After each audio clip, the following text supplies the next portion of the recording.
కనుక ఈరోజు లోతుగా మనము ఈ వచనాన్ని ధ్యానించుకున్నట్లయితే ఓడ సిద్ధపరచుకో అని అన్నాడు దేవుడు.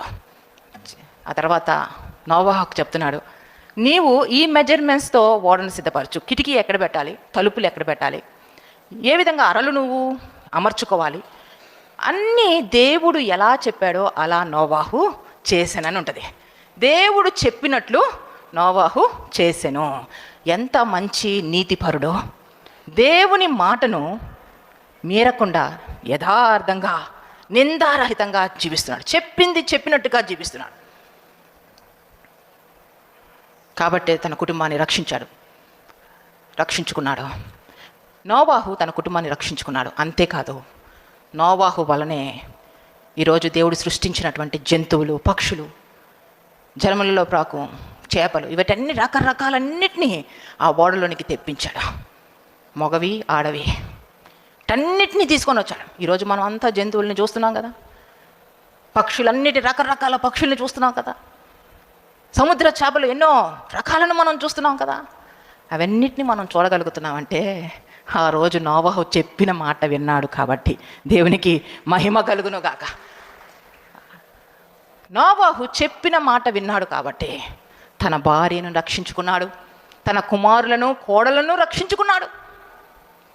వీటన్నిటిని ఓడలోకి చేర్చాడు. జంతువులను, పశువులను, వీటన్నిటిని ఓడలోకి చేర్చారు. ఆ తర్వాత నోవాహు ఇంటివారు కూడా ఓడలోకి ప్రవేశించారు. ఆ తర్వాత ఆ తలుపును మూసింది ఎవరు తెలుసు? యెహోవాయే ఆ తలుపును మూసివేశానని ఉంటుంది. చూడండి, ఎంత భయంకరమైనటువంటి జల ప్రవాహంలో, జల వలయంలో చిక్కబడకుండా ఎంత క్షేమంగా వారిని దేవుడు భద్రపరిచాడు,